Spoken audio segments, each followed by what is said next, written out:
धाराशिव जिल्ह्यामध्ये गेल्या 2 दिवसापासून पेट्रोल आणि डिझेलची टंचाई जी आहे ती मोठ्या प्रमाणावर निर्माण झालेली आहे। पेट्रोलचा साठा संपल्यामुळे काही पेट्रोल पंप जे आहेत ते आता बंद करण्यात आलेले आहेत। अगदी सकाळपासून जर आपण पाहिलं तर पेट्रोल आणि डिझेल विक्री जी आहे ती पूर्णपणे बंद करण्यात आलेली आहे। त्यामुळे सकाळपासून जे नागरिक आहेत त्यांना मोठा त्रास सहन करावा लागतोय। अनेक पेट्रोल पंप जे आहेत ते अशा पद्धतीनं बॅरिगेड्स लावून बंद केलेले आहेत। तर ज्या ठिकाणी साठा उपलब्ध आहे त्या ठिकाणी मोठी गर्दी झाल्याची परिस्थिती जी आहे ती पाहायला मिळते। त्यामुळे नागरिक जे आहेत ते संतप्त झालेले पाहायला मिळत आहेत। मिळालं का पेट्रोल? नाही मिळालं सर.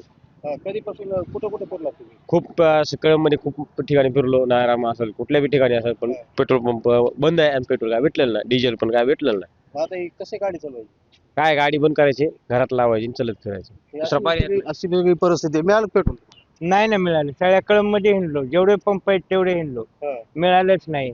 कशी वापरायची गाडी? काय आता घरात लावून टाकून काय करायचं, विलाज आहे का? आता जाते का घरी वापस? चॉकवर जाते. चॉकवर? बालाजी सुरवसे, साम टीव्ही, धाराशिव.